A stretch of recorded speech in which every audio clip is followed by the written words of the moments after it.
In July of 2022, a team of astronomers pointed the most powerful telescope ever built at a patch of sky so small, so seemingly empty, that you could cover it with a single grain of sand held at arm's length. They expected to see almost nothing, a handful of faint smudges, the barest hints of the earliest, most primitive galaxies, small and dim, just beginning to form in the aftermath of the Big Bang. Instead, the image that came back showed something that made several scientists in that room go completely silent. Galaxies. Dozens of them. Bright, structured, unmistakably mature galaxies, sitting in a region of space so distant that the light reaching the telescope had been traveling for over 13 billion years. According to everything astronomers understood about how the universe forms structure, galaxies like this simply should not have existed yet. Not at that distance. Not that early in cosmic history. There hadn't been enough time. And yet, there they were. This is the story of what happened when humanity's most powerful telescope looked deeper into space than any instrument before it, and found something that some astronomers openly admitted looked, at first glance, almost impossible. Before we go any further, it's worth understanding just how carefully this moment had been anticipated. Scientists had spent decades building detailed theoretical models, predicting almost exactly what the earliest galaxies in the universe should look like.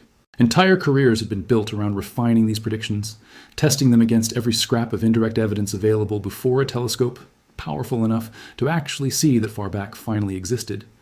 This wasn't a case of astronomers wandering into the unknown with no expectations at all. It was closer to opening a carefully wrapped gift that everyone had spent years predicting the exact contents of, only to find something entirely different sitting inside. To understand why this discovery shook the scientific community so deeply, we first need to understand something most people never think about when they look up at the night sky.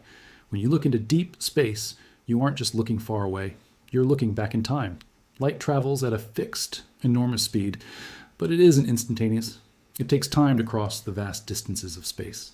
When you look at our sun, you're seeing it as it looked about 8 minutes ago, since that's how long its light takes to reach Earth. When you look at a galaxy billions of light years away, you're seeing light that left that galaxy billions of years ago, long before Earth, or even our own sun, existed. This means the deeper into space a telescope can see, the further back in time it's actually looking. And the James Webb Space Telescope was specifically built to see deeper, and therefore further back in time, than any telescope humanity has ever constructed. Its primary mirror spans more than 21 feet across, gold-coated and segmented into 18 hexagonal pieces, engineered to capture even the faintest whispers of infrared light traveling across the universe. It orbits nearly 1 million miles from Earth, shielded from the sun's heat by a tennis court-sized sun shield, kept cold enough that its own instruments don't drown out the extraordinarily faint signals it's designed to detect. Scientists built this telescope with a very specific goal in mind. They wanted to look back far enough to see the very first galaxies forming in the early universe, just a few 100 million years after the Big Bang itself. Based on decades of careful theoretical work, astronomers had a fairly detailed picture of what they expected to find. According to the standard model of cosmology, the widely accepted framework describing how the universe evolved from the Big Bang to today, galaxies were expected to form gradually, through a slow, patient process of gravity pulling together small clumps of matter into progressively larger structures. In the earliest stages of the universe, matter wasn't perfectly evenly distributed. Tiny variations in density, present from almost the very beginning, meant that some regions of space contained slightly more matter than others. Over time, gravity amplified these small differences, pulling matter together into increasingly larger clumps, first forming small, simple structures, and only much later assembling into the large, complex galaxies we see filling the universe today. Astronomers sometimes describe this process using a simple analogy. Picture a completely smooth, featureless snowfield, except for a handful of tiny pebbles scattered just beneath the surface. Over time, snow naturally accumulates more thickly around those small obstructions, since they interrupt the smooth flow of wind and settling snow. Given enough time, those small initial pebbles become the seeds around which much larger snowdrifts eventually form. The early universe worked in a broadly similar way, except the pebbles were tiny variations in the density of matter itself, and the snowdrifts were the massive galaxies and galaxy clusters we observe today, built up gradually over billions of years of gravitational accumulation. This process, sometimes called hierarchical structure formation, predicts that the very earliest galaxies should have been small, chaotic, and relatively dim, essentially cosmic infants just beginning to take shape. Large, massive, well-structured galaxies, according to this model, should have taken much longer to assemble, forming gradually over billions of years as smaller galaxies merged together repeatedly. This isn't a fringe or speculative idea. It's the foundation of modern cosmology, built from decades of observations, mathematical modeling, and repeated testing against every available form of evidence, including the leftover glow from the Big Bang itself. still detectable today as a faint microwave signal permeating the entire universe. This underlying model has succeeded in explaining an enormous range of observations about how our universe looks and behaves today. It's precisely because this model has proven so reliable that any evidence seeming to contradict its predictions gets taken so seriously by the scientific community. So, when scientists pointed Webb toward the most distant reaches of observable space, they expected exactly that. Small, faint, relatively simple galaxies, still in the earliest stages of formation. That's not entirely what they found. Within days of Webb's first images being released, astronomers around the world began noticing something strange. Scattered throughout these deep field images were galaxies that appeared far brighter, far larger, and far more structurally mature than anyone had predicted for objects this distant. At first, this could have simply meant a miscalculation somewhere in the distance estimates. Measuring exactly how far away a galaxy is, and therefore how far back in time we're actually seeing it, requires careful analysis of how its light has been stretched during its long journey across the universe, a phenomenon called redshift. If some of Webb's early distance estimates were simply wrong, then these unexpectedly massive-looking galaxies might not be nearly as ancient as they initially appeared. Some, in fact, were exactly that. As astronomers worked through their reams of new data, several of the earliest, most eye-catching claims did get revised once additional observations came in. This is normal, healthy scientific process, and it accounted for at least part of the initial confusion. But even after correcting for these early miscalculations, a genuine, persistent puzzle remained. A significant number of these massive-looking, mature-seeming galaxies stayed exactly where they appeared to be, at distances corresponding to a time when the universe was less than 1 billion years old, sometimes far less. And that's where the real scientific tension began. To understand why finding massive galaxies this early caused such a stir, you need to understand how astronomers actually estimate a galaxy's mass and age using nothing more than the light captured in a telescope image. Galaxies don't come with labels. Scientists can't simply look at one and read off exactly how many stars it contains or how old those stars are.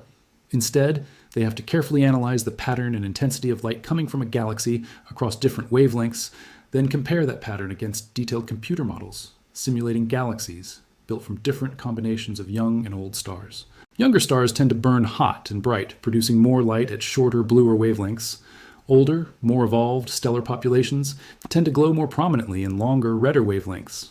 By carefully studying exactly how much light a distant galaxy produces across this spectrum, and comparing it against these detailed models, astronomers can estimate both how many stars a galaxy likely contains and roughly how mature its overall stellar population appears to be. It's worth being honest about just how indirect this process really is. Astronomers aren't counting individual stars one by one. They're working backward from a blurry, combined signal, essentially the total light output from potentially billions of stars blended together into a single point of light too distant and too faint to resolve any further detail. Every mass estimate depends heavily on assumptions built into these underlying models. Assumptions about how many small, faint stars typically exist for every large, bright one. Assumptions about how much dust might be blocking or reddening the light along the way. And assumptions about exactly how efficiently gas converts into new stars under conditions that may have been very different in the early universe than they are today. Small changes to any of these underlying assumptions can meaningfully shift the final mass estimate for a distant galaxy, sometimes dramatically. When researchers ran this analysis on some of Webb's earliest deep field discoveries, several galaxies came back with mass estimates that seemed to defy the standard timeline entirely. Some appeared to already contain tens of billions of times the mass of our sun and stars, an amount of stellar material that, under standard models of galaxy formation, should have taken several billion years to accumulate, not the few hundred million years available at the distances these galaxies were observed. One particularly striking example, published in a study in 2024, described a massive galaxy observed at a point when the universe was roughly 2 billion years old, containing an already old, settled population of stars that appeared to have finished forming even earlier, when the universe was only around 500 million years old. According to the leading researchers involved, there simply hadn't been enough time, under standard cosmological models, for a dark matter structure large enough to host a galaxy this massive to have assembled that early. One of the astronomers involved described the discovery as posing a significant challenge to the standard model of cosmology itself. What made this particular case so compelling wasn't just the galaxy's estimated mass, but the specific type of galaxy it turned out to be. Rather than a young, actively star-forming system full of hot, chaotic gas clouds, this galaxy appeared quiescent, meaning it had already finished forming the vast majority of its stars and settled into a calmer, more mature phase. Quiescent galaxies are, in some ways, easier to analyze precisely, because their light comes from an already settled population of stars, rather than a messy combination of gas, dust, and newly forming stellar nurseries. This made the mass and age estimate for this particular galaxy considerably harder to simply wave away as some kind of measurement error, since the very quality that made the signal easier to trust was also the quality confirming just how old, and therefore how surprisingly mature, its stellar population appeared to be. This wasn't a fringe claim from an obscure corner of astronomy. It was published in one of the most respected scientific journals in the world, by researchers using rigorous, peer-reviewed methodology. And it wasn't an isolated case. Similar puzzling examples of unexpectedly massive, unexpectedly mature-looking early galaxies kept appearing throughout Webb's ongoing observations. Faced with this growing pile of seemingly impossible galaxies, scientists began proposing several different explanations, each one carrying a different level of confidence, and each one leading to very different implications for our understanding of the universe. The first explanation, and the one that has gained significant confirmed support over the past few years, involves the possibility that some of these galaxies aren't quite what they initially appeared to be. Researchers studying a specific subset of these unusual objects, informally nicknamed little red dots because of their compact size and distinctive red color in Webb's images, discovered that many of them weren't simply galaxies packed full of stars at all. Instead, a significant number turned out to be dominated by intensely active black holes at their centers, rapidly consuming surrounding material and glowing brilliantly as a result. These active black holes, sometimes called active galactic nuclei, produce light through an entirely different mechanism than ordinary starlight. As gas and dust spiral inward toward a black hole, friction and gravitational compression heat that material to extreme temperatures, causing it to glow intensely across a wide range of wavelengths, including the infrared light Webb is specifically designed to detect. A relatively small, compact region surrounding an actively feeding black hole can, under the right conditions, outshine the combined light of billions of ordinary stars, all while occupying a tiny fraction of a galaxy's actual physical size. This distinction matters enormously, because a galaxy's brightness gets interpreted very differently depending on whether it's coming primarily from countless individual stars or from a single, extremely luminous black hole. If astronomers mistakenly attribute all of a galaxy's light to its star population, when a substantial portion is actually coming from a glowing black hole at its core, they'll dramatically overestimate exactly how many stars, and therefore how much total mass, that galaxy actually contains. Following up on this idea, additional research published in 2026 found that a considerable number of the extremely massive black holes originally identified in these early galaxies may not have been quite as overmassive as first reported either. By analyzing thousands of early universe galaxy spectra together, rather than focusing on individual standout cases, researchers found evidence suggesting that many of the initial black hole mass estimates had been skewed by a selection bias, essentially meaning that astronomers had been more likely to notice and study the most extreme, attention-grabbing examples, while quieter, more typical black holes throughout the early universe went comparatively unstudied. When accounting for this bias, the overall population of early black holes appeared to align much more closely with what standard models would actually predict. This first explanation, then, offers real, confirmed resolution for at least part of the original puzzle. Some, though clearly not all, of the seemingly impossible early galaxies turned out to be a case of mistaken identity, black holes disguised as star-packed galaxies, combined with a bias towards studying only the most extreme examples first.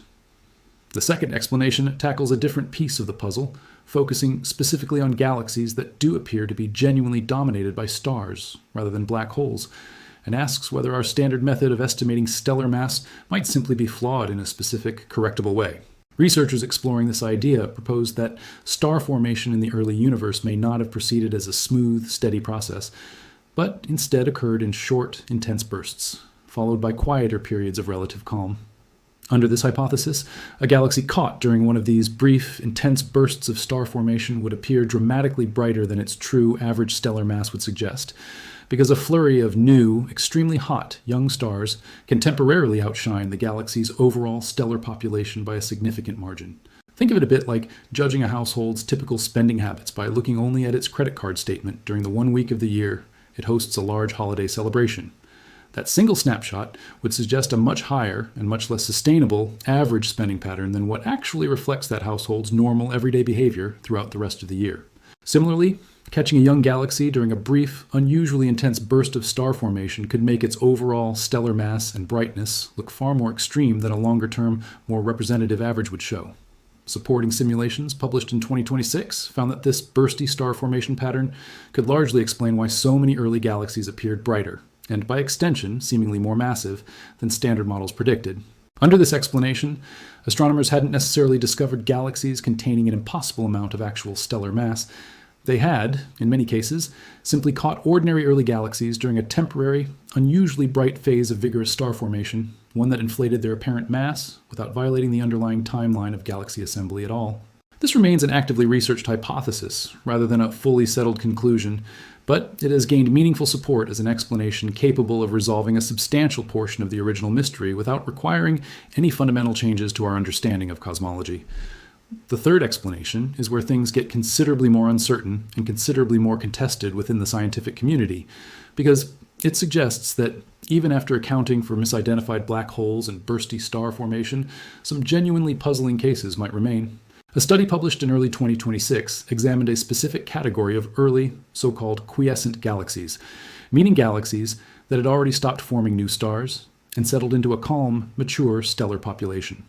Because these galaxies aren't actively forming new stars, their light comes almost entirely from older, more predictable stellar populations, making them, in some ways, easier to analyze precisely than younger, more chaotic star-forming galaxies. According to this research, when scientists carefully accounted for extremely faint low-mass stars that don't individually contribute much light, but can collectively represent a significant portion of a galaxy's total mass, some of these quiescent early galaxies appeared to be even more massive than previously estimated, not less. This directly complicates the two explanations discussed so far, since these galaxies show little evidence of ongoing black hole activity or fresh bursts of extreme star formation to explain away their unusual brightness. The specific detail driving this revised estimate involves something astronomers call the initial mass function, essentially an assumption about the typical ratio between small, faint, long-lived stars and larger, brighter, shorter-lived ones within any given population. For decades, astronomers have generally applied a standard ratio, based primarily on detailed studies of stars within our own Milky Way galaxy, when estimating the total mass of a distant galaxy from its visible light.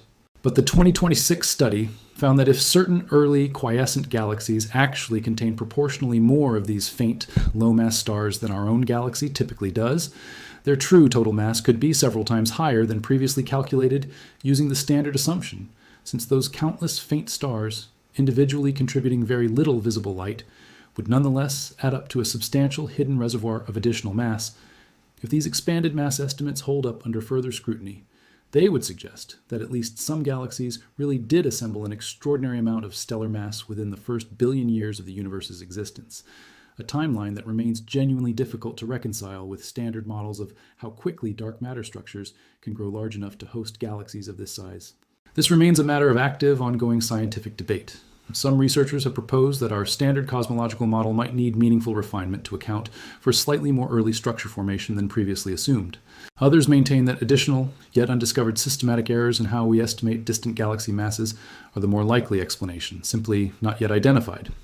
A small number of researchers have gone further still, suggesting the timeline of the universe's early history or the fundamental behavior of dark matter itself may need more significant reconsideration than most scientists are currently comfortable proposing. This more dramatic possibility remains firmly speculative, without strong consensus support, but it hasn't been definitively ruled out either. What makes this entire scientific story so remarkable is how quickly it has evolved, and how each new piece of research has both resolved and deepened parts of the original mystery simultaneously. When Webb's first deep field images arrived in 2022, the initial shock came from simply seeing unexpectedly bright, seemingly mature galaxies where none were expected.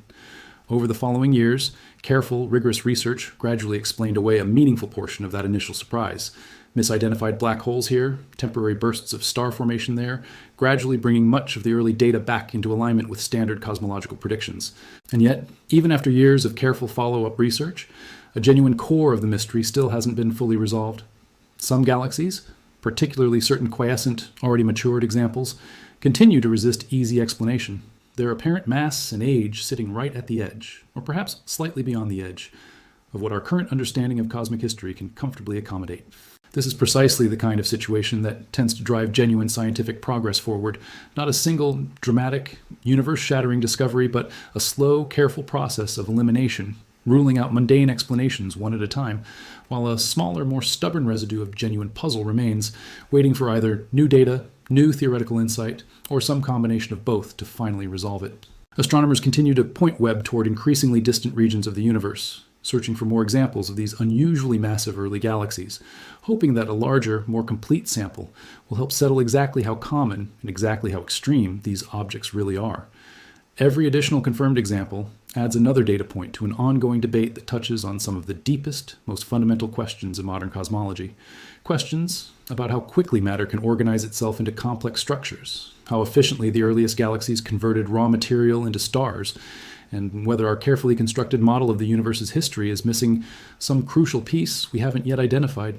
There's something worth sitting with in the fact that this story doesn't have a single tidy ending yet. Unlike a mystery solved cleanly in a single dramatic reveal, this is a genuinely ongoing scientific investigation, one where different research teams, using different methods and different assumptions, continue to arrive at meaningfully different conclusions about exactly how strange the early universe really was. That uncertainty isn't a failure of science. It's a reflection of just how difficult it is to study objects so distant that their light left them before Earth itself finished forming, using instruments that, however extraordinary, can still only infer rather than directly measure most of what we're trying to understand about them. It's also worth remembering just how quickly this entire field has moved since Webb's launch. In the span of only a few years, a single, seemingly simple observation, unexpectedly bright galaxies scattered throughout the earliest deep field images, has spawned an entire branch of active research, generating dozens of competing papers, each one chipping away at a different piece of the puzzle. Some early claims have been walked back, others have held firm, or even strengthened under closer scrutiny. This rapid back and forth, confusing as it might look from the outside, is exactly what healthy, functioning science looks like when it's working through a genuinely difficult, unresolved question in real time.